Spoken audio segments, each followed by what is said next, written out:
Hello students, कैसे हैं आप सभी। उम्मीद है स्वस्थ हैं, मस्त हैं और अपनी पढ़ाई कंटिन्यूअस कर रहे हैं, है ना। सेशंस आ ही रहे हैं, हर सेशन में बोलते हैं लगातार कंटिन्यूअस सेशन आ रहे हैं। बस आप पढ़ाई करते रहिए। आपका उद्देश्य केवल एक होना चाहिए, आपका पर्पस केवल एक होना चाहिए, ज्ञानार्जन। ज्ञान को आप अर्जित करते रहिए, कहीं से भी मिले उसको आप ले लीजिए, ठीक है। वो अपने से छोटे भी हो सकते हैं, अपने से बड़े भी हो सकते हैं, है ना। कोई भी हो सकता है। आपको जहाँ से जो कुछ भी मिलता है उसको आप ले लीजिए तुरंत, है ना। तुरंत उसको एब्जॉर्ब कर लीजिए, है ना। देखिए, पढ़ाने का उद्देश्य केवल एक ही है कि आपको चीज़ें समझ में आए। आप तैयार हो रहे हो अपने बोर्ड एग्ज़ाम के लिए, है ना। उसके लिए आपको तैयार करवाना है। एक शिक्षक का काम है, एक टीचर का काम है, उसके लिए आपको तैयार करवाए, है ना। क्योंकि स्टूडेंट्स के अंदर इतनी कैपेबिलिटी नहीं होती है, इतनी क्षमता नहीं होती है कि वो अकेले चीज़ों को पढ़ करके आगे बढ़ जाए, है ना। उसको ज़रूरत होती है एक ट्यूटर की, है ना। एक शिक्षक की क्या होती है, ज़रूरत होती है उसको, है ना। वो आपको मैं दे रहा हूँ, है ना। आपको फ्री ऑफ कॉस्ट हर एक चीज़ मिल रही है ना। मैंने बोला भी हुआ है कि इसका कोई चार्ज आपसे नहीं लिया जाएगा, फ्री ऑफ कॉस्ट है। आप बस अपने मित्रों तक इसको पहुंचाइए, साथ में आप देखिए, है ना। क्योंकि जब साथ में चीज़ें होती हैं तो आप साझा करते हो एक दूसरे से क्या समस्या है, तो वहाँ पर समस्या का निदान भी हो जाता है जब आप सामूहिक रूप से चीज़ों का अध्ययन करते हो। देखिए, शिक्षण का उद्देश्य यही है, टीचिंग का उद्देश्य, मेरा भी टीचिंग का उद्देश्य यही रहता है, शिक्षण का उद्देश्य यही रहता है कि जो रिसीवर है, जो अधिगम करता है, जो सीखने वाला है ना। यानी कि जो शिक्षार्थी है, कई नाम से बोलते हैं, रिसीवर है, अधिगम करता है, शिक्षार्थी है ना। कई नाम से इसको हम बोलते हैं। तो इसका मतलब आप हो ना, आप अधिगम करता हो, आप सीखने वाले हो। जो सीखने वाले बोल रहे हो ना, जो सीखने वाला होता है उसी को हम शिक्षार्थी बोलते हैं, अधिगम करता बोलते हैं ना। इसको हम इस नाम से जानते हैं। तो टीचिंग का उद्देश्य, शिक्षण का उद्देश्य ये होता है कि आपको चीज़ें समझ में आनी चाहिए।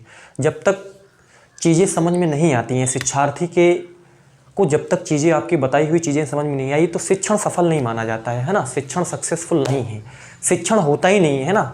मनोविज्ञान यहाँ तक कि कहता है कि शिक्षण होता ही नहीं है जब तक अधिगम करता चीज़ों को सीखे ना। आप संप्रेषित करो, संप्रेषण जिसको बोलते हैं ना, आप संप्रेषित करिए, आप संप्रेषण करिए। आप अपनी बात को शिक्षार्थी तक, अधिगमकर्ता तक पहुंचाइए और बच्चा उसको समझ ना पाए, बच्चा उसको सीख ना पाए, तो उसको हम टीचिंग नहीं बोलेंगे वहाँ पे, ठीक है। और वो सही संप्रेषण, और संप्रेषण भी शब्द हमने बोला, कम्युनिकेशन जिसको हम बोलते हैं ना, कम्युनिकेशन। तो कम्युनिकेशन भी नहीं होता है, संप्रेषण भी जब तक नहीं होगा जब तक सामने वाला जो अधिगम करता है वो चीज़ों को सीख ना ले, ठीक है। आप कुछ संप्रेषित करिए, वो समझ ना पाए। मान लीजिए आपने कुछ बोला और वो जो अधिगम करता है, जो सीखने वाला है, वो समझ ना पाए। जब वो समझ नहीं पाएगा तो वो भी संप्रेषण व्यर्थ माना जाता है मनोविज्ञान की भाषा में, है ना। वो संप्रेषण सही नहीं माना जाता है। मान लीजिए कि आपने किसी को कॉल किया, है ना। मान लीजिए आपने किसी को कॉल किया और जो सामने है आपके, जिससे आप बात करना चाह रहे हो, उस तक आपकी बात पहुंच नहीं पा रही, आप कुछ बोल रहे हो, है ना। आप कुछ मान लीजिए अंग्रेजी भाषा में बोल रहे हो आप, ठीक है। सामने वाला जो है वो अंग्रेजी भाषा का ज्ञान नहीं उसको, आप यहाँ से बोले जा रहे हो। अब इसका मतलब आप बोल रहे हो, आपको लगता है कि मैं बहुत काबिल हूँ, ठीक है ना। लेकिन ये जो संप्रेषण है, ये जो कम्युनिकेशन है, ये सफल नहीं माना जाएगा जब तक सामने वाला आपको चीज़ें समझ ना पाए। अब जब आप कुछ बोलोगे, सामने वाला जब चीज़ों को समझेगा तो तभी तो आपको रिप्लाई करेगा ना। कि ये चीज़ जब आप बोले जा रहे हो उसको कुछ समझ में नहीं आ रहा, तो वो रिप्लाई क्या करेगा। तो मतलब रिप्लाई होना चाहिए, जब तक रिप्लाई नहीं होगा तब तक वो संप्रेषण सही नहीं माना जाता है। तो संप्रेषण का मीनिंग आप समझ गए होंगे कि संप्रेषण का मीनिंग क्या है ना। मतलब आप कुछ बोलो, सामने वाले का रिप्लाई नहीं आता है तब तक, जब बात समझेगा तभी तो रिप्लाई करेगा। और जब बात ही नहीं समझेगा तो वो संप्रेषण सही नहीं हुआ। मतलब जब बात समझ गया तभी वो रिप्लाई करेगा, तभी वो संप्रेषण सही माना जाता है ना। तो ये थोड़ी सी डिस्कशन थी, आपको इससे चीज़ें थोड़ी सी क्लियर होंगी, है ना। तो उद्देश्य यही रहता है कि आपको चीज़ें समझ में आए, हर एक चीज़ बिल्कुल डेप्थ में बताई जाए, आपको कोई डाउट ना रह जाए, है ना। तो आप लगे रहिए, आप मेहनत करते रहिए, आपको डेफिनेटली आप अपनी सक्सेस को अचीव करोगे। यही जो है गॉड से प्रे है ना। तो स्टार्ट करते हैं हम सेशन को। आज के हम सेशन को स्टार्ट करते हैं।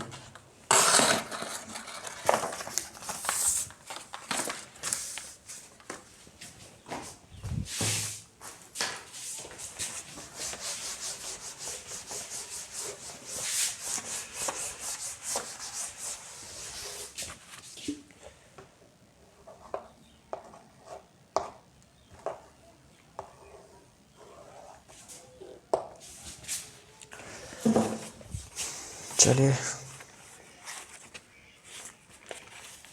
नेक्स्ट क्वेश्चन है, इसमें कहा हुआ है एक समकोण त्रिभुज का क्षेत्रफल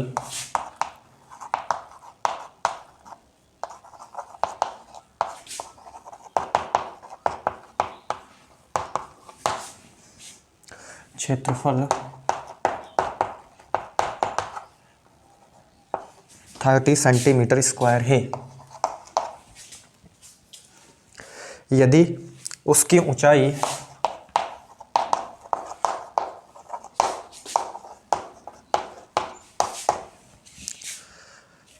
आधार की लंबाई से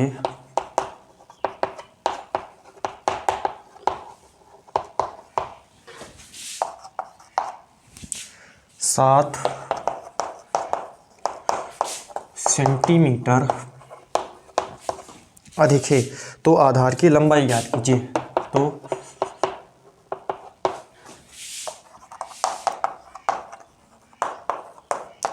आधार की लंबाई ज्ञात कीजिए। ये आपसे कहा हुआ है, यानी कि आपको एक बोला हुआ है कि एक समकोण त्रिभुज है। तो सबसे पहले हम ड्रॉ करते हैं। ये देखिए, ये एक हमने क्या बनाया हुआ है, समकोण त्रिभुज, यानी कि जिसका एक कोण 90 डिग्री हो उसको हम समकोण बोलते हैं। ये देखो हमने एक दिखा दिया, ए बी सी, बी पे ये क्या है, समकोण है, 90 डिग्री है, इसलिए ये त्रिभुज जो है वो एक समकोण त्रिभुज है। बात क्लियर है। इसका एरिया आपको दिया है, क्षेत्रफल वो कितना है, 30 सेंटीमीटर स्क्वायर है ना। इसका क्षेत्रफल आपको दिया है। कहता है ऊंचाई आधार की लंबाई से 7 सेंटीमीटर अधिक है। मतलब जो ऊंचाई है वो आधार की लंबाई से, किससे, आधार की लंबाई से। इसमें बताओ आधार क्या है, इसको मान लो कि आप थीटा ले लो, ठीक है, तो ये आपके पास आधार हो जाएगा। तो आधार की लंबाई से, चलो आधार हम मान लें क्या है, यक्स सेंटीमीटर है। बात गौर से आप समझिए। इसमें ये कहा हुआ है कि जो ऊंचाई है, मतलब ये जो ऊंचाई है वो आधार की लंबाई से, मतलब आधार की लंबाई कुछ है तो आधार की लंबाई हमने मान लिया यक्स सेंटीमीटर है। तो आधार की लंबाई से 7 सेंटीमीटर अधिक है, मतलब इससे ये जो ऊंचाई है वो 7 ज्यादा है तो बोलो ना। तो ये देखो 7 हमने ज्यादा कर दिया, ठीक, सेंटीमीटर। बात आपको पता चल रही होगी। ये चीजें हमने यहाँ पर कर दी है। अब यहाँ पर हम देखते हैं, देखिए मान लेते हैं कि हमने क्या कहा, माना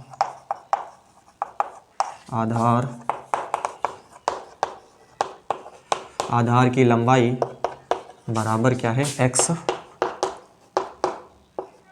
सेंटीमीटर। तो ऊंचाई होगी कितनी होगी, x + 7 सेंटीमीटर।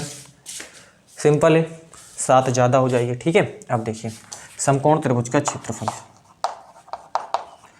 आपको दिया है ना, समकोण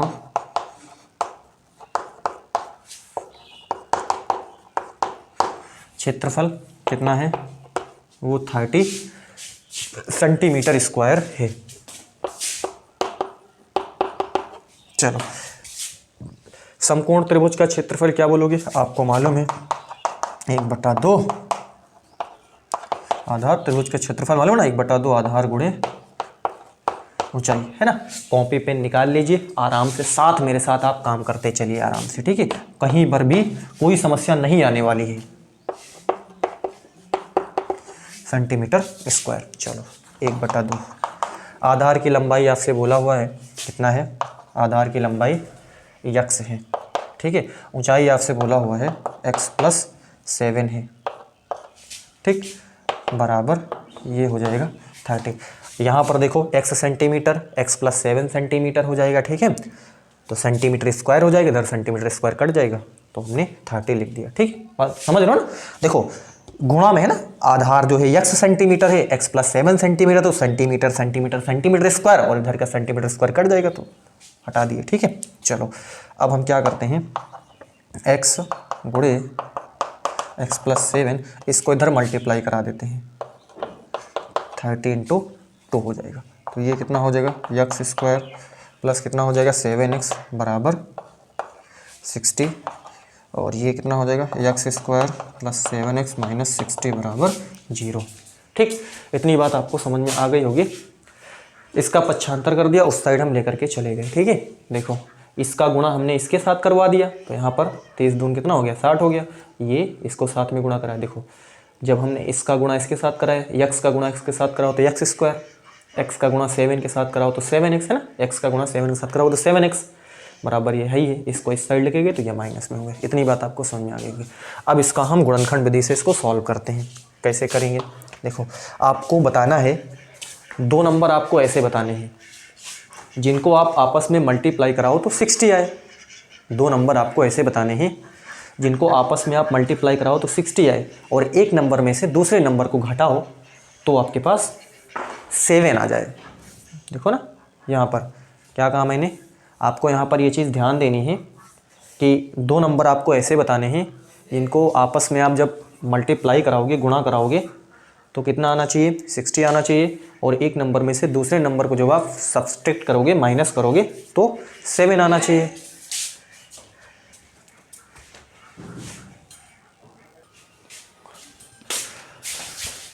चलिए तो इसका हम गुणनखंड करते हैं। हमने कहा कि आपको 2 नंबर ऐसे बताने हैं जिनको आपस में आप मल्टीप्लाई कराओ तो 60 आ जाए, और एक नंबर में से दूसरे नंबर को जब आप सब्सट्रैक्ट करो तो आपके पास 7 आ जाए। ठीक है, चलो अगर हम 12 पंछे 60, 12 में से 5 घटाइए तो 7 5 12 हो जाएगा। सिंपल है। चलो देखो क्या करते हैं, एक्स स्क्वायर प्लस 12 में से 5 हम घटा देते हैं। ठीक है, और ये एक्स से माइनस 60 बराबर 0 हो जाएगा। ठीक, x square plus 12x minus 5x minus 60 बराबर 0 है ना। एक्स स्क्वायर प्लस 12x एक ब्रैकेट में माइनस 5x प्लस बराबर कितना हो जाएगा, 0 हो जाएगा। ठीक है, क्या करते हैं, x यहाँ पर बात आपको पता चल रही ना, चलो एक बार समझा देते हैं। 12 पंछे 60, 12 में से 5 घटाओगे, देखो ये जो चीज़ हमने यहाँ पे लिखी हुई है, बोलो ये चीज़ है या नहीं है, आप ये सोचो। एक्स स्क्वायर है, एक्स स्क्वायर है, प्लस है, प्लस है, 12 में से 5 घटाओ 7 बचेगा, बिल्कुल 7 बचेगा। यक्स है, यक्स उसके साथ में है, माइनस 60 है, ही है माइनस 60। ठीक, यक्स स्क्वायर प्लस, देखो 12 को यक्स से गुणा कराया तो 12x, माइनस है ना, माइनस 5 को x से गुणा कराया तो माइनस 5x, माइनस 60 है, ही है। इस चीज़ को हमने एक ब्रैकेट में लिया, और इस चीज़ को यहाँ पर गलती कई बार बच्चे करते हैं, ब्रैकेट में जैसे लेते हैं साइन चेंज हो जाते हैं ना। देखो माइनस बाहर था, अंदर हमने प्लस लिखा, किस लिए लिखा, अब देखो अब ये चीज़ आप सोल्व करोगे तो ये चीज़ आ जानी चाहिए। देखो माइनस का 5x होगा, बिल्कुल माइनस का 5x ऊपर है, माइनस का और प्लस का गुणा होगा तो माइनस हो जाएगा, माइनस 60 ऊपर माइनस 60, इसलिए तुमने करा ना। अगर मैं माइनस यहाँ पे लिख देता तो गलत कर दिया, माइनस और माइनस प्लस हो जाता, यहाँ पर प्लस नहीं यहाँ पर माइनस है। बारीकी आप समझिए, है ना। अब बच्चे बोलेंगे कि इतनी माइनर चीज़ें तो हमको आती हैं, बहुत सारे स्टूडेंट्स होंगे जिनको सारी चीज़ें आती हैं, तो मैं आपको बोल दूँ, मैं आपके लिए नहीं यहाँ पर हूँ, मैं उन बच्चों के लिए यहाँ पर आया हूँ जो बच्चे सीख रहे हैं, है ना। अगर आपको लगता है कि हमको चीज़ें आती हैं तो आप जा सकते हैं, है ना, आप किसी और तमाम टीचर से, है ना, उनसे आप चीज़ों को लीजिए जो हाई लेवल पढ़ाते हैं। हम तो बिल्कुल बेसिक से आपको बताते हैं। हम उद्देश्य हमारा ये है सिखाना, हम आपको सिखाना चाहते हैं कि आप सीखिए, है ना, आप लर्निंग करिए, आप सीखिए। हम सिखाने का उद्देश्य से यहाँ पर पढ़ाते हैं। अगर आप चीज़ें ये सब सीख लिए हो तो आपके ऊपर है, आप मन हो तो रुकिए, मन हो तो चले जाइए, आप देखिए, है ना, कोई मुश्किल नहीं। चलो यहाँ पर x प्लस, यहाँ पर देखिए x कॉमन करा तो x प्लस 12 माइनस 5 कॉमन करा 0, है ना, 12 कितना हो गया, 0 हो गया। ठीक, चलो देखो x प्लस 12 बराबर 0, x माइनस 5 बराबर 0, x बराबर माइनस 12 या फिर x बराबर 5। चलो अब देखो माइनस 12 है, क्या माइनस 12 ले सकते हो, नहीं ले सकते हो, क्योंकि यहाँ पर आधार की लंबाई है, और लंबाई जो है वो कभी भी ऋणात्मक नहीं होती है। आपको ये फैक्ट मालूम होना चाहिए। लंबाई को मतलब दूरी को हम ऋणात्मक नहीं लेते हैं, है ना, दूरी का मान ऋणात्मक नहीं होता, तो ये तो अमान्य है, इसको आप ले नहीं सकते। चलो इतना आप स्क्रीनशॉट लीजिए ताकि मैं आगे बढ़ जाऊँ, है ना, मैं हट जा रहा हूँ, स्क्रीनशॉट ले लीजिए आप। चलो देखो, तो यहाँ पर क्या रिजल्ट आया, रिजल्ट ये आया, अतः x बराबर 12 और x बराबर 5 सेंटीमीटर। तो क्या लिखेंगे, आधार की लंबाई कितना है, 5 सेंटीमीटर है। यही हमसे कहा था, बताइए आधार की लंबाई क्या है ना। तो आधार की लंबाई 5 सेंटीमीटर। उम्मीद है कि आपको चीज़ें यहाँ पे क्लियर हो गई होंगी। चलिए अगले क्वेश्चन पे हम मूव करते हैं। स्क्रीनशॉट लीजिए आप इसका। भले ही थोड़ा सा टाइम लग रहा है ना, इतना डेप्थ बताने में, लेकिन ये भी है कि आपको भूलोगे नहीं फिर आप, है ना। एक बार अगर देख लिए तो ये आपके पास लंबे समय तक रहने वाला है, इसको भी आपको आना चाहिए, है ना।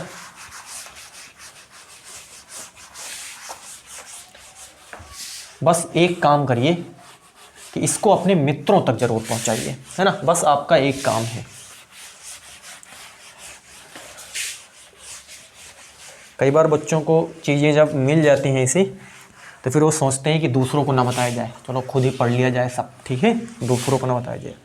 अरे दूसरों को भी इस उद्देश्य, ये देखिए ये उद्देश्य आपका नहीं होना चाहिए, है ना। मतलब इस तरीके की सोच आपके अंदर नहीं होनी चाहिए कि दूसरों को ना बताया जाए, सब पढ़ लो खुद।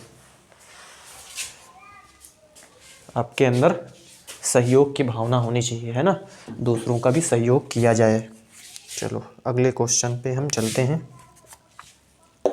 4, है ना, का नंबर है, कहा है 5 + √3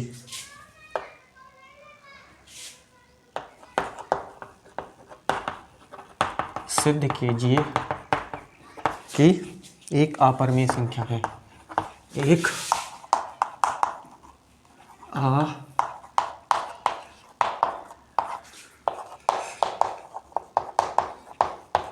अपरिमेय संख्या है। चलो देखो, इसको हम बाय कंट्राडिक्शन मेथड से सॉल्व करते हैं। आपको मैंने पिछले वाले सेशन में भी आपको बताया क्वेश्चन था, ठीक है। चलो मान लेते हैं कि माना 5 + √3 एक परिमेय संख्या है। इसके बिल्कुल हमने उल्टा मान लिया, ठीक है, विरोधाभास विधि यही तो बोलता है ना। एक परिमेय संख्या है जो कि, ये भी लिख देते हैं, जो कि जैसे मैं लिख रहा हूँ सेम आपको लिख के चले जाना है बस, जो कि दिए गए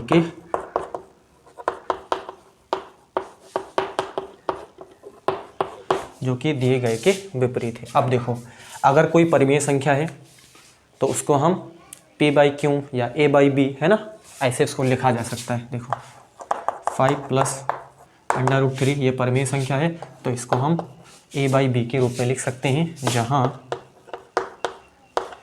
a व b सहअभाज्य पूर्णांक है। ये शर्त है, सहअभाज्य पूर्णांक है तथा b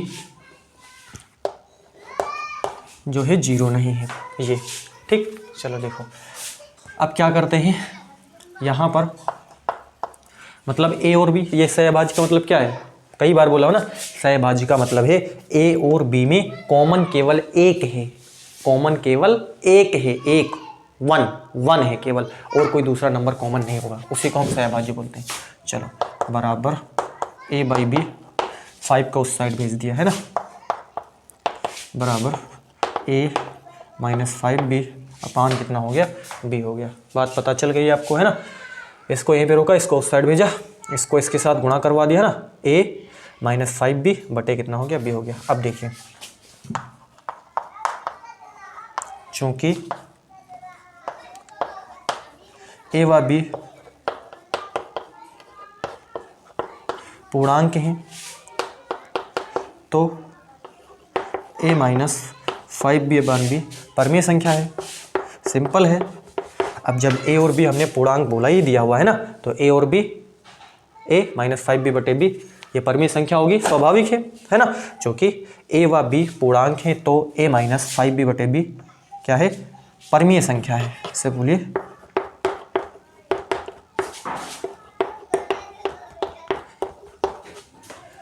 अब देखो ये परिमेय संख्या है तो इसके बराबर ही तो है, ये भी परिमेय संख्या होगी, इसलिए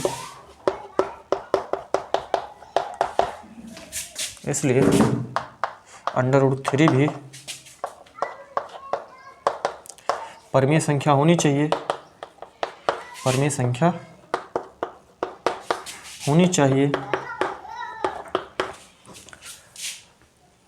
अब ये जब परिमेय संख्या तो उसके बराबर ही तो ना, √3 भी परिमेय संख्या होनी चाहिए, लेकिन हम जानते हैं कि √3 एक अपरिमेय संख्या है, अपरिमेय संख्या है ना। ऐसा क्यों हो रहा है? ऐसा इसलिए हो रहा है क्योंकि हमने गलत संकल्पना कर ली है ऊपर, है ना। हमने क्या कर ली है, देखो कहा था कि अपरिमेय संख्या तो हमने परिमेय मान लिया था, ठीक है। ऐसा इसलिए हो रहा है क्योंकि हमने गलत संकल्पना यहाँ पर कर ली है, तो हमारी कल्पना यहाँ पर गलत हो जाती है, जिससे ये प्रूफ हो जाता है कि ये संख्या जो है परिमेय नहीं, वो एक क्या है, अपरिमेय संख्या है। अतः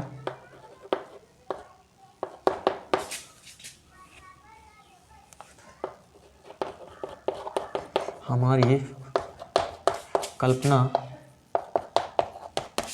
गलत सिद्ध हुई,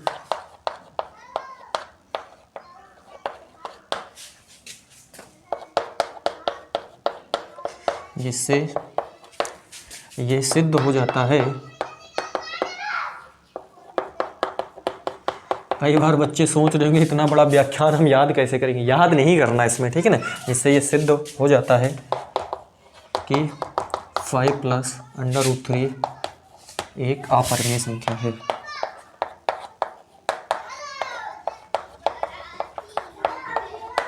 इसको याद थोड़ा नहीं किया जाता, बस ये समझ है आपकी, है ना। आपकी धीरे धीरे समझ डेवलप होगी तो फिर आप चीज़ें खुद ही जान जाओगे, इसमें कोई ज़्यादा पहाड़ नहीं है, है ना।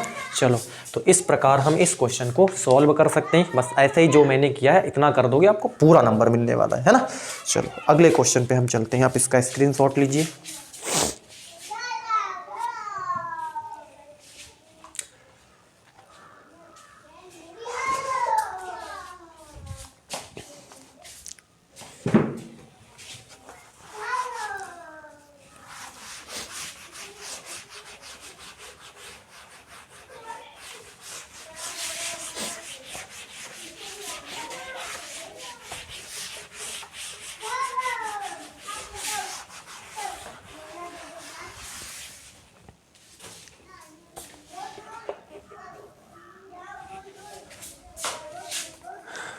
चलो अगला क्वेश्चन है, इसमें कहा है दो घनों जिनमें से प्रत्येक का आयतन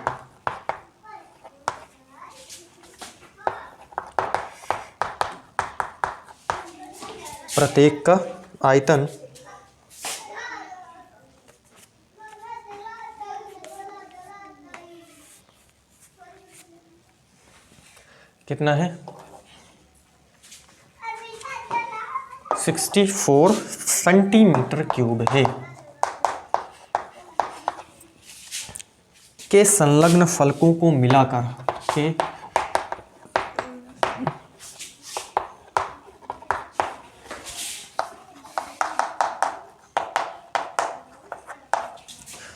मिलाकर एक ठोस बनाया जाता है।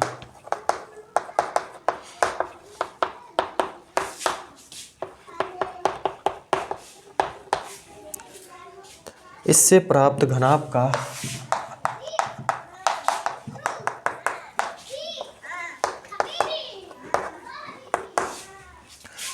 का पृष्ठीय क्षेत्रफल ज्ञात कीजिए।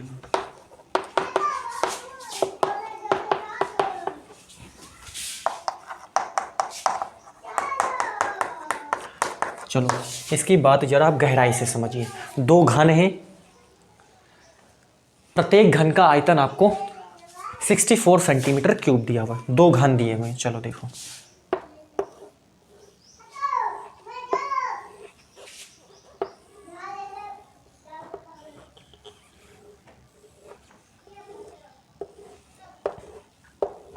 एक घन ये है और एक घन यहाँ पर बना देते हैं हम।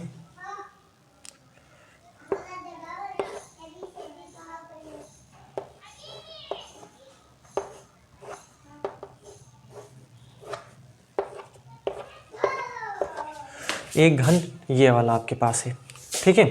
चलो इसका भी जो आयतन दिया है वो 64 सेंटीमीटर क्यूब है। इसका भी आयतन 64 सेंटीमीटर क्यूब है।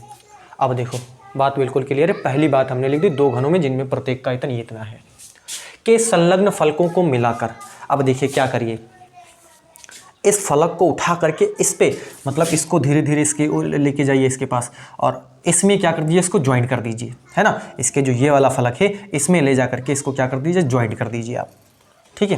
क्या कर दीजिए आप, इसको ले जा करके इसमें आप ज्वाइंट कर दो। तो क्या बनेगा ये, जब इसमें आप इसको, क्योंकि मेरे पास तो कोई ऐसा उपकरण है ही नहीं कि मैं इसको उठा कर भी जोड़ दूं, ठीक है ना। जब आप इसको इस पर जोड़ोगे तो आपको कुछ घनाभ टाइप, आपको एक लंबी घनाभ आपको मिलेगा कुछ, है ना। कुछ इस प्रकार से आपको एक घनाभ दिखेगा।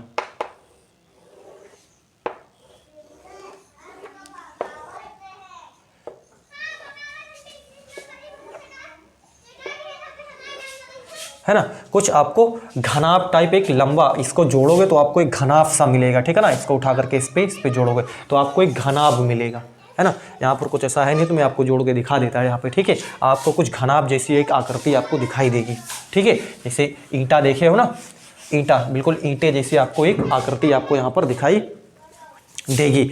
तो यहाँ पर देखिए, जब इसको आप यहाँ पर आप बात समझिए, यहाँ पर घनाभ जो बनेगा उसमें सबसे पहले देखिए आपको दिया हुआ है घन का आयतन, प्रत्येक घन का आयतन। देखो यहाँ पर आप समझिए, घन का आयतन, घन का आयतन है आपको पास कितना, 64 आपको दिया है। घन का आयतन भुजा क्यूब होता है ना।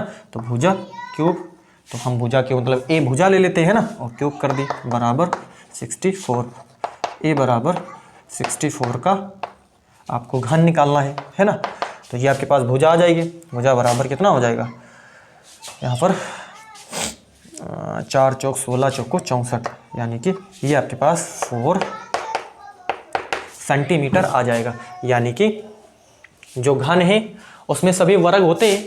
घन में क्या है, जो भी है वो सब वर्ग है। ये भी वर्ग है, ये भी वर्ग है, ये भी वर्ग है, ये भी सब, इसमें क्या होता है, सब वर्ग होते हैं, है ना। तो यहाँ पर आप देखोगे तो भुजा जो है वो 4 वर्ग की जो भुजा है वो आपके पास यहाँ पर बोला हुआ 4 सेंटीमीटर है। बड़े ध्यान से समझिए, नहीं तो चीज़ें समझ में नहीं आने वाली है ना। इसमें क्या है, प्रत्येक का आयतन, एक के पास एक घन ये है, एक घन ये है, दोनों का आयतन जो है 64 सेंटीमीटर की हमने लिखा। अब क्या कहा, इनको फलकों को उठा करके इसके साथ जोड़ दीजिए। जब इसके साथ अब इसको जोड़ोगे तो एक घनाभ बन जाएगा, ठीक है ना। क्या बन जाएगा, एक घनाभ बन जाएगा। और उस घनाभ का पृष्ठीय क्षेत्रफल आपसे पूछा है, ये आपको निकालना है। तो आपको मालूम है घन का आयतन भुजा, घन का आयतन भुजा क्यूब होता है, और ये आपके पास दिया हुआ है 64। तो जो भुजा आई वो 4 सेंटीमीटर आई। मतलब यहाँ पर देखिए, ये देखो ये कितनी है, ये भी 4 है, ये भी कितना है, 4 है ना। और आप कोई भी आप देखो, ठीक है ना, ये भी कितनी 4 है ना। और ये भी आप देखोगे कितना है, 4 ही है। सब क्या है, 4 ही 4 है ना। सब क्या है, 4 सब बराबर ही होंगे।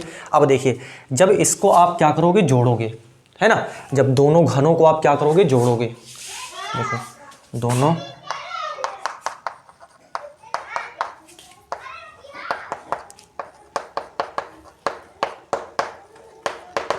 जोड़ने पर, जब जोड़ोगे तो यहाँ पर क्या हो जाएगा, ये पूरी लंबाई है। लंबाई क्या हो जाएगी, लंबाई बताओ क्या हो जाएगी, घनाभ, घनाभ बन जाएगा। तो घनाभ की लंबाई, ध्यान से समझिए आप, घनाभ की लंबाई क्या हो जाएगी। देखो इसको उठा करके इसके साथ जोड़ोगे तो 4 ये हो जाएगा, इसके भी 4 ना, सब ये भी 4 है, ये भी 4 है, ये भी 4 है, तो ये 4 और 4 कितना हो जाएगा, लंबाई तो कितनी हो जाएगी, लंबाई 4 + 4 सेंटीमीटर, मतलब L बराबर 8 सेंटीमीटर, मतलब घनाभ की जो लंबाई होगी वो 8 होगी। अब देखो इसको इसके साथ जोड़ा तो ये वाली तो वही रहेगी ना, इसके साथ ये मिल जाएगी, इसमें कोई परिवर्तन होगा, इसमें कोई परिवर्तन नहीं होगा, है ना, लंबाई गुणे चौड़ाई गुणे गहराई या फिर ऊंचाई, है ना, तो ये इसमें कोई परिवर्तन होगा, इसमें कोई परिवर्तन, देखो ये इसके साथ जुड़ जाएगा जा करके, ठीक है, तो इसमें कोई परिवर्तन नहीं होगा, ठीक है, तो ये लंबाई हो गया, लंबाई गुणे चौड़ाई, देखो आप चौड़ाई, देखो यहाँ पे लिख देते हैं हम, घनाभ की चौड़ाई v, है ना, ये कितना हो जाएगा, ये 4 ही रहेगा, इसमें कोई परिवर्तन नहीं होगा। अब देखो अगर आप यहाँ पर ये देखोगे, इसको उठा करके इसमें सेट कर दोगे, ठीक है, तो ये वाली जो आपके पास हाइट है, ऊंचाई है, ये ऊंचाई इसमें जाकर के क्या हो जाएगी, सेट हो जाएगी, ये भी ठीक है, तो इसमें भी कोई परिवर्तन नहीं आने वाला है। अब ये हो गया आपके पास, ये वाला बच गया ना, ये वाला बच गया आपके पास, तो ये वाला क्या हो जाएगा, ये भी जाकर के इसमें सेट हो जाएगा, ठीक है, इसमें भी कोई परिवर्तन नहीं होगा, केवल लंबाई क्या हो जाएगी, बढ़ जाएगी, लंबाई क्या हो जाएगी, बढ़ जाएगी। और यहाँ पर ये जो आपके पास यहाँ पर L है और ये जो B है, L तो 8 हो गया, B ये हो गया, और यहाँ पर ऊंचाई आप देखोगे, ठीक है,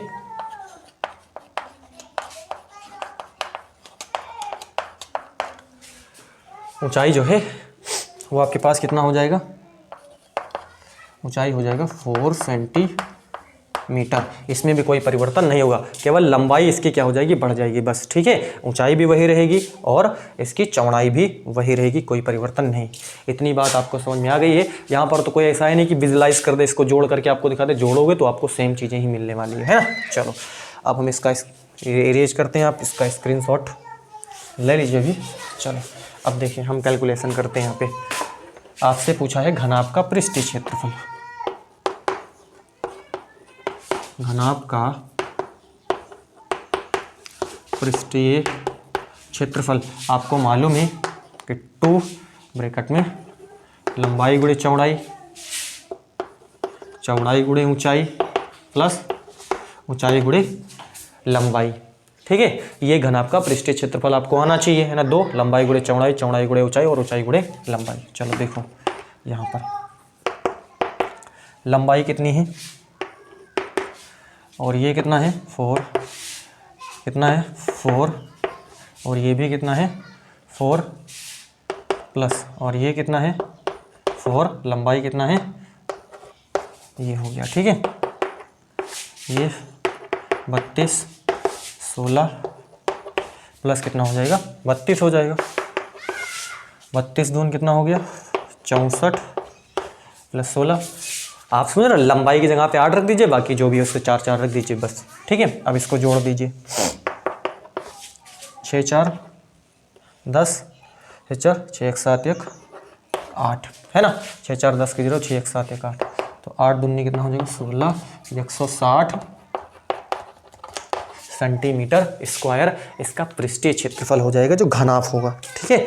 बस इसमें कुछ नहीं है। अब जब दोनों घनों को हमने जोड़ा तो उसकी लंबाई बढ़ गई है, बाकी चौड़ाई और ऊंचाई उसकी सेम रहेगी, उसमें कोई परिवर्तन नहीं होगा। उसमें आप जोड़ोगे तो कोई आपको दिक्कत आने वाली नहीं है ना। चलो अब देखिए अगले क्वेश्चन पे हम मूव करते हैं। आप इसका स्क्रीनशॉट लीजिए।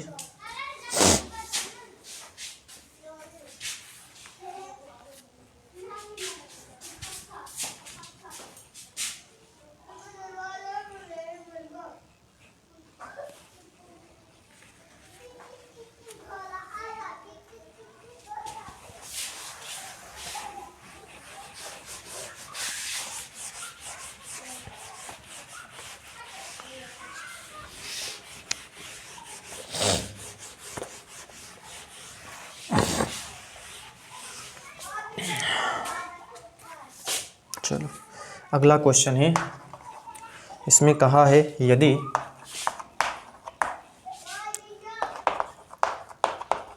tan 2a बराबर cot a माइनस 18 डिग्री है, जहाँ 2a न्यून कोण है,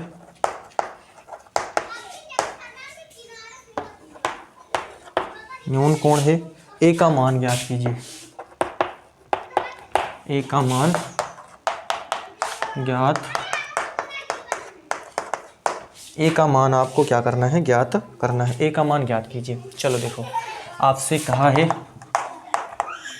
tan 2a बराबर cot a माइनस 18 डिग्री है, 2a न्यून कोण है, ठीक, और आपसे कहा है a का मान आप बताइए इसमें। चलो देखो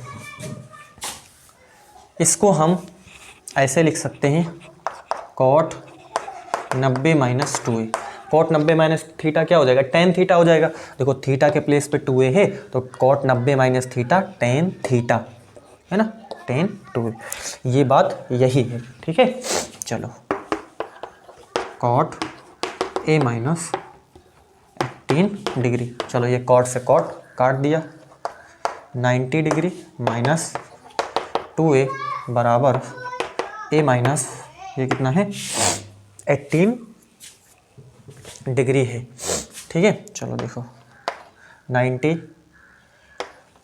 डिग्री प्लस 18 डिग्री बराबर a प्लस 2a। देखो 90 डिग्री को हमने इधर ही, इसको हमने इस साइड लाया तो प्लस में होगा, इसको हमने उस साइड भेज दिया तो ये प्लस का हो गया, है ना। ये कितना हो जाएगा 90 10 100 है ना, 108 हो जाएगा, ठीक है। 8 9 1 10 के 0 और 1 बराबर ये कितना हो जाएगा 3a हो जाएगा, कितना हो जाएगा 3a, 2a में a जोड़ोगे 3a, तो a बराबर कितना हो जाएगा 3, कितना हो जाएगा 3 3 9, 3 6 कितना हो जाएगा 18, यानी कि a बराबर 36, a बराबर कितना हो जाएगा 36 डिग्री हो जाएगा। और यही आपसे क्या करा है, यहाँ पर कहा है ना। आपसे a पूछा था तो a हमने निकाल दिया, a बराबर कितना है 36 डिग्री है। उम्मीद है कि आपको ये बात बिल्कुल क्लियर हो गई होगी, इसमें कोई आपको डाउट नहीं होगा। एक बार फिर से हम आपको क्लियर कर दें। देखो tan 2a था, cot 90 में से हम 2a घटा दिए, तो 90 में से जब हमने 2a घटाया तो cot 90 minus theta tan theta, तो tan 2a हो जाएगा, बात वही है ना। tan से cot से cot हमने डिलीट कर दिया, है ना। 90 माइनस 2a बराबर a माइनस 18 हो गया। इसको हम इस साइड ले, 90 प्लस 18 108 लगे तो 3 हो जाएगा ना। a बराबर 108 बाई कितना हो जाएगा 3 हो जाएगा, 3 3 9 और 1 है क्या 3 6 18 है ना, तो a हो गया वो 36 डिग्री हो गया, ठीक है। चलो अगले क्वेश्चन पे हम चलते हैं, स्क्रीनशॉट लीजिए आप।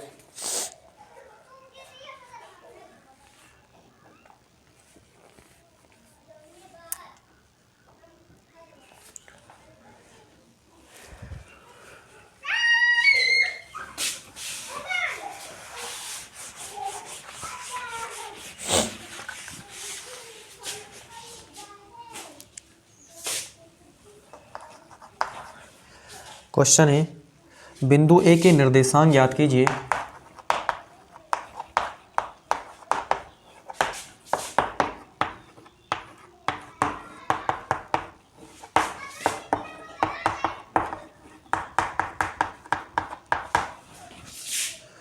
जहां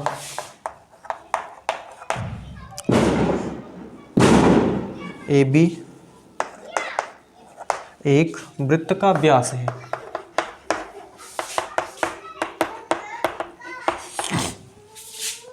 जिसका केंद्र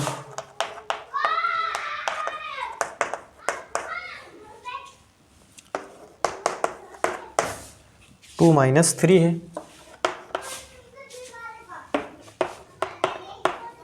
तथा b के निर्देशांक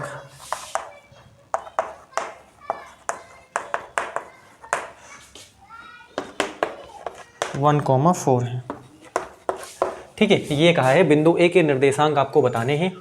ए बी एक वृत्त का व्यास है जिसका केंद्र 2, -3 है। बी के निर्देशांक भी देखो, ये क्या है, यहाँ पर क्या बोला है वृत्त। चलो ये हमने एक क्या बनाया एक वृत्त बनाया, है ना, ये वृत्त का क्या है, व्यास है। चलो यहाँ पर देखिए ए बी, इसका नाम है ए, इसका नाम है बी। इसके तो आपको मालूम करने हैं ए के निर्देशांक, इसको मान लो x, y जो मालूम करना है। बी के आपको दिया हुआ है, बी का आपको कितना दिया है 1,4, ठीक, बी आपको 1,4 दिया है। केंद्र देखो, ये देखो केंद्र है 2,-3, ठीक है, ये केंद्र है, इसको O बोल दो आप, ठीक है। चलो देखो, जो सर्कल का केंद्र है, सर्कल का केंद्र है, वो व्यास AB का मध्य बिंदु भी है, नहीं है, होता है ना। यानी कि जो सर्कल का केंद्र है वो व्यास AB का मध्य बिंदु होता है, ये आपको आना चाहिए। मतलब ये क्या है, इसके मध्य बिंदु पर है। कहाँ पे है, मध्य बिंदु पर है, ये सीधे आ जाना चाहिए आपको, ठीक है। फिर से रिपीट करते, क्या कहा हमने, वृत्त का केंद्र व्यास AB के मध्य बिंदु पर है ना। तो आप बताइए यहाँ से इसको आप क्या बोलिए, इसको तो आपको निकालना ही है ना, ये आपको पता करना है। और ये चलो हम इसको बोल दें, ये x1 है, इसको हम y1 बोल दें, है ना, x1, इसको आप x1 बोलो, y1 बोलो, इसको आप x बोलो और इसको आप y बोलो। जो मध्य बिंदु है उसको आप x, y बोल लो। ए वाले के निर्देशांक x1, y1 है, और ये जो है आपके पास क्या है, ये इसको आप बोलो x2, y2, x2, y2 है ना, और ये x1, y1 है, मध्य बिंदु वाला x, y। चलो अब आपको मालूम होना चाहिए मध्य बिंदु के सूत्र से। मध्य बिंदु का सूत्र क्या होता है, यानी कि x बराबर x1 प्लस x2/2, है ना, और y बराबर y1 प्लस y2/2, ये सूत्र होता है। चलो देखो, x बराबर x1 कितना है, x1 तो x1 हाई है, उसको आप लिख ही रहे, ठीक है, प्लस x2 कितना है, x2 आपके पास 1 है, चलो सही है, 2। x कितना है यहाँ पर, x आप देख लो 2 है, चलो नीचे लिख देते हैं 2, x1 प्लस 1 बटा कितना है 2 है, ठीक। देखो x के प्लेस पे, देखो x के प्लेस पे 2 है, x के प्लेस पे 2 लिख दिया है ना। x1 तो हमें गैप पता ही करना है, प्लस x2 जो है, देखो x2 जो है आपके पास 1 है, 1 लिख दिया, नीचे 2 है। अब इसका इसके साथ गुणा कराओ, बराबर क्या हो जाएगा, x1 प्लस 1, 4 बराबर x1 प्लस 1, तो यहाँ पर 4 माइनस 1 बराबर x1, x1 बराबर कितना हो जाएगा, x1 बराबर 3, x1 कितना आ जाएगा, 3 आ जाएगा, x1 कितना आया, 3 आया। चलो अब यहाँ पर देखिए y कितना है, y है यहाँ पर, चेक करते हैं, y है -3, चलो ठीक, -3, y1 पता करना है, y2 4 है बटा 2, देखो माइनस का ये कितना हो जाएगा 3, 2 गुणा करवा दिया ना, y1 प्लस 4 माइनस का 6 बराबर y1 प्लस 4 माइनस का 6 माइनस का 4, इसको इधर लाए तो माइनस में हो गया y1, है ना, कॉमा लगाते चले हम। चलो यहाँ पर क्या हो जाएगा, y बराबर -10, है ना। चलो अब आप देख लो, x जो है, x1 जो है, y1 बोल दो ना, x1 जो है वो आपके पास 3 है, y1 जो है आपके पास -10 है। तो आपसे यही तो पूछा था कि a के निर्देशांक, तो आप बताओ a के निर्देशांक क्या है,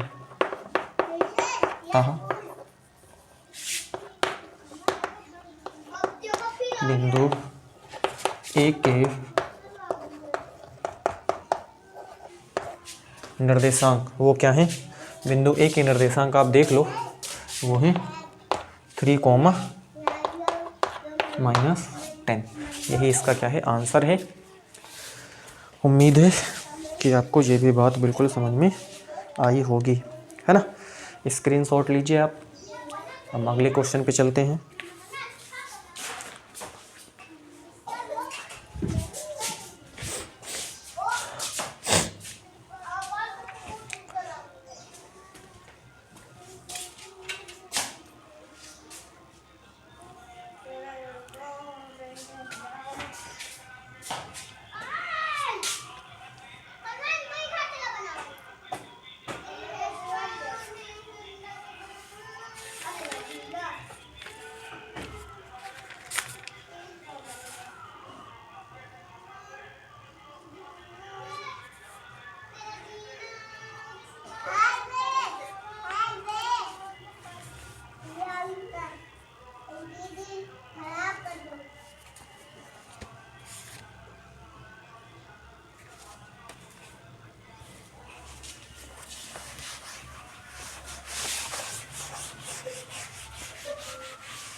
इसमें कहा है यदि बिंदु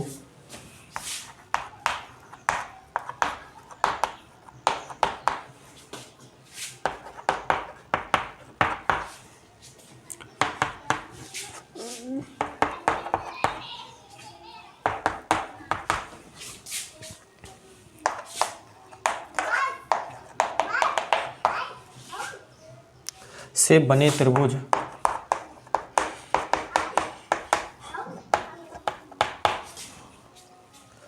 ABC का क्षेत्रफल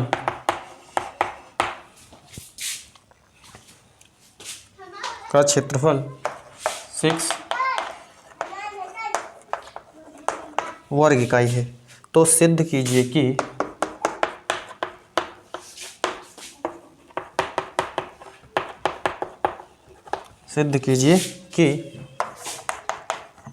x + y 15, ये आपको प्रूफ करना।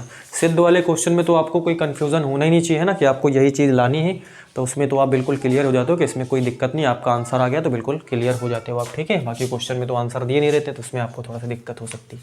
चलो यहाँ पर देखो, ये बोला है कि त्रिभुज है ABC, निर्देशांक है A के x, y, B के 1, 2, C के 2, 1, ये आपसे कहा हुआ है। चलो देखो, आपको मालूम है कि जो त्रिभुज का क्षेत्रफल होता है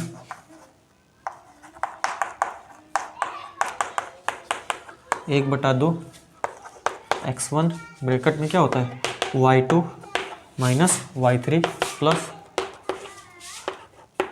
y3 minus y1 plus x3 और y1 माइनस y2, ये होता है त्रिभुज के क्षेत्रफल का फार्मूला, ठीक है।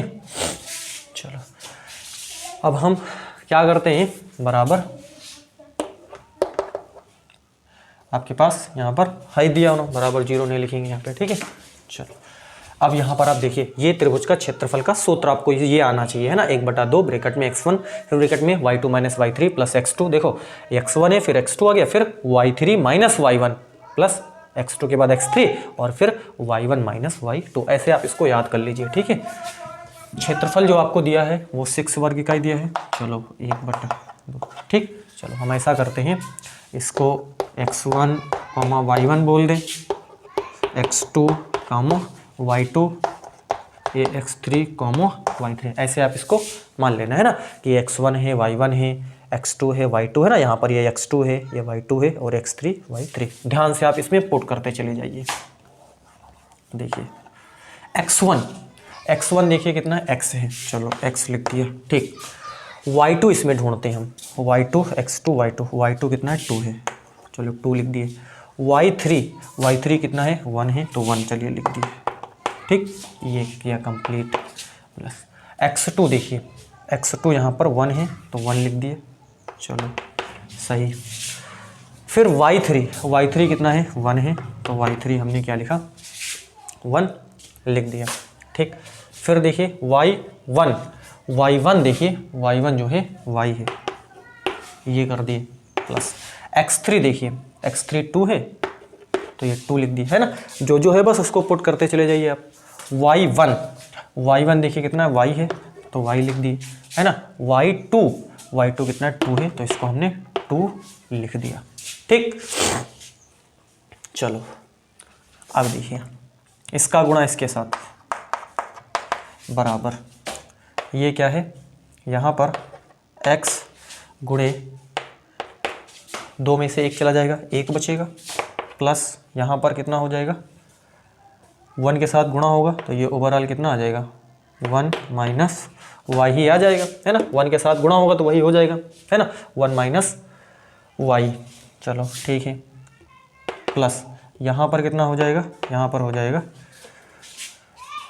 जो है 2y, है ना, और माइनस का 2 दूनी 4, ये इतनी बात आपको पता चली। देखो x था, 2 में से 1 गया, 1 बच गया, ठीक। यहाँ पर देखो 1 के साथ ये मल्टीप्लाई होगा तो वही चीज़ आ जाएगा 1 माइनस वाई। यहाँ पर इसका इसके साथ गुणा करा तो 2y, इसका इसके साथ करा तो माइनस का 2 दूनी 4। चलो देखो ये x है ना plus 1 minus y plus 2y minus 4। देखो यहाँ पर कितना है, x हाई है आपके पास, ठीक है। x 2y में से y आप घटा दीजिए, 2y में से y घटाओगे तो कितना बचेगा, 2y में से आप y घटाओगे तो y ही बचेगा, है ना। कितना बचेगा, y बचेगा। और यहाँ पर आप देखिए, देखो माइनस का 4 है प्लस का 1 है मतलब माइनस का 3 बचेगा। माइनस का 4 है प्लस का 1 है मतलब माइनस का 3। 2y में से y घटा दिया तो y बच गया, x था ही। चलो ठीक है, अब इसको हम इधर ले आते हैं। 12 प्लस 3 माइनस बता प्लस में हो जाएगा ना, x plus y, x plus y बराबर 15। और यही आप देखिए आपको क्या करना था, यही प्रूफ करना था ना, तो देख लो आप। तो इस तरीके से हम इसको क्या कर सकते हैं, प्रूव कर सकते हैं। चलो अगले क्वेश्चन पे चलते हैं, स्क्रीनशॉट लीजिए आप।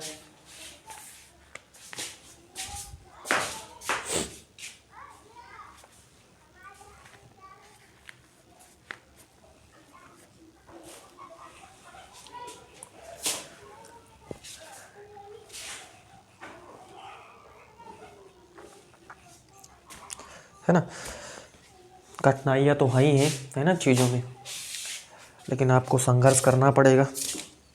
बिना संघर्ष कोई महान हुआ नहीं है। संघर्ष आपको करना पड़ेगा, है ना, मेहनत आपको करनी पड़ेगी।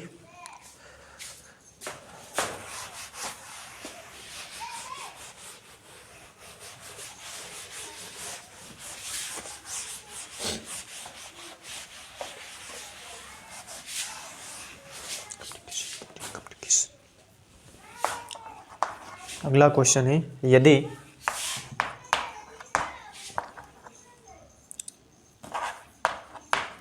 थ्री एक्स वन बराबर कॉसेक थीटा 3/x2 बराबर कॉट थीटा, है ना, तो 3x² 1 माइनस का 1/x² 2 का मान ज्ञात कीजिए। अब इस क्वेश्चन में आपसे कहता है कि आप थोड़ा क्रिएटिव बनिए। प्रश्न क्या कहता है, प्रश्न ये कहता है कि आप थोड़ा सा यहाँ पे क्रिएटिव आपको बनना पड़ेगा, थोड़ी सी आपको अपनी समझ यहाँ पर विकसित करनी पड़ेगी, लगानी पड़ेगी आपको यहाँ पर, ठीक है। चलो देखो यहाँ पर आपसे कहा है इसकी वैल्यू आपको ज्ञात करनी है, आपको दिख रहा है ना, 3x1 बराबर कोसेक थीटा नंबर 1 है और 3/x2 है ना बराबर कोट थीटा है।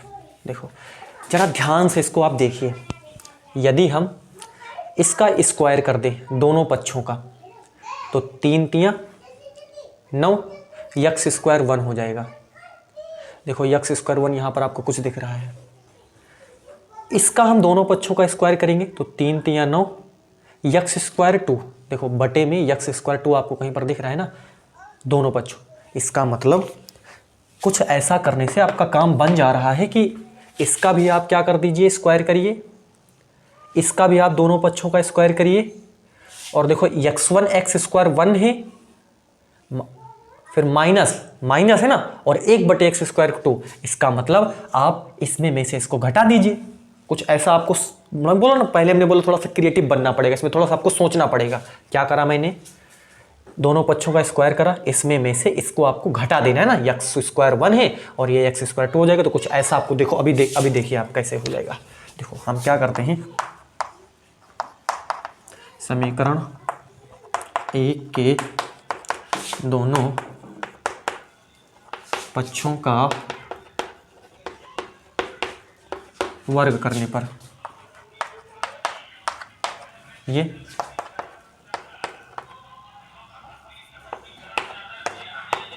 ठीक। तो ये क्या हो जाएगा 9 यक्स स्क्वायर 1 बराबर कोसेक स्क्वायर थीटा, इसको हम 3 बोल देते हैं। अब देखिए पुनः समीकरण 2 के दोनों पक्षों का वर्ग करने पर देखो 3/x2 होल स्क्वायर कर दिया, ये कितना हो जाएगा 9 यक्स स्क्वायर 2 बराबर कॉट स्क्वायर थीटा, इसको हम बोल देते हैं नंबर 4। अब ध्यान से समझिए, हम 3 में से 4 को घटा देते हैं। समीकरण 3 से समीकरण 4 को घटाने पर देखो 3 यक्स स्क्वायर 1 है ना, 3 ने 9 9 एक्स स्क्वायर 1 और ये कितना है 9/x स्क्वायर 2 और इसमें क्या है cosec minus cot square theta है ना। देखो cosec square theta minus cot square theta घटा दिए, यहाँ पर 9 कॉमन हो सकता है, एक्स स्क्वायर 1 माइनस यहाँ पर क्या करेंगे बटे एक्स स्क्वायर 2 है ना। इसका इसके साथ गुणा कराओगे, इसका इसके साथ गुणा करो, फिर से वही चीज़ बन जाएगी। देखो cosec square theta minus cot square theta किसके बराबर होता है, ये 1 होता है, आपको मालूम हो तो है ना, को ये पता होना चाहिए। 1 प्लस कॉट स्क्वायर थीटा बराबर क्या होगा, 1 प्लस कॉट स्क्वायर थीटा बराबर कोसेक स्क्वायर थीटा है ना। अब कोसेक स्क्वायर थीटा को 1 प्लस कॉट स्क्वायर थीटा लिख लो, जब 1 प्लस कॉट स्क्वायर थीटा लिख लोगे तो प्लस का कोट हो जाएगा और यहाँ माइनस का कोट है तो कोट से कोट का 1 तब भी बच जाएगा, ठीक है ना। या फिर आप सीधे रखिए cosec square theta minus cot square theta बराबर 1 होता है ना। चलो अब देखो, अगर हम इसको 9 को हम ऐसे लिख सकते हैं, बिल्कुल लिख सकते हैं। चलो देखो एक्स स्क्वायर 1 बटे 1/3 हम उसके नीचे उतार देते हैं,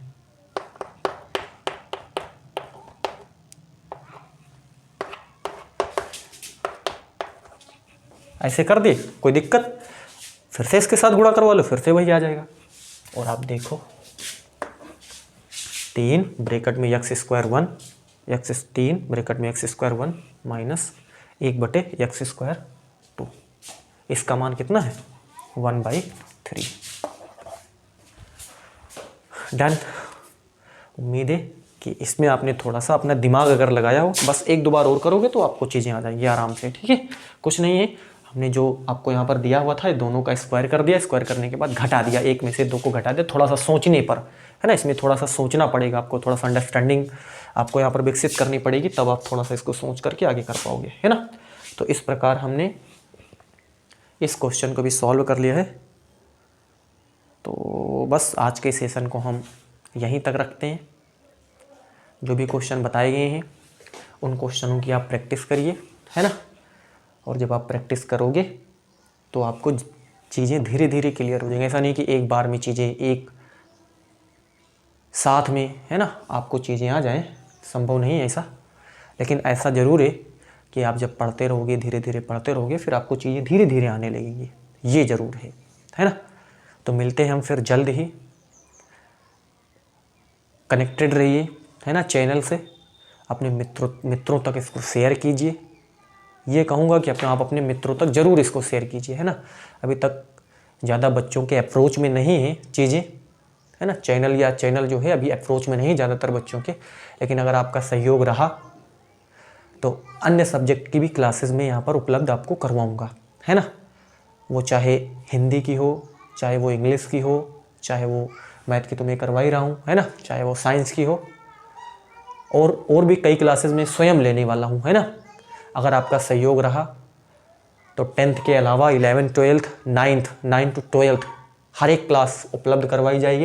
लेकिन अगर सहयोग रहा तो, है ना, सहयोग आपसे की जाती है। आप अगर सहयोग करेंगे तो ऐसा ज़रूर होगा, क्रांति आएगी शिक्षा क्षेत्र में, है ना। एक नई दिशा आपको दी जाएगी, एक नई दिशा आपको मिलेगी। मैंने फिर से बोला, आप जो कुछ भी आपको यहाँ पर मिलेगा वो सब फ्री ऑफ कॉस्ट ही मिलेगा, है ना। आपको चार्ज नहीं देना, बस आप जो चार्ज मेरे को दोगे वो इस रूप में आप दीजिए कि आप लोगों तक इसको शेयर कीजिए, है ना। वही चार्ज है एक प्रकार से, है ना। अपने मित्रों तक इसको पहुँचाइए, यही है बस, ठीक है। और इतना ही कहेंगे, फिर हम मिलेंगे जल्द ही। Thank you.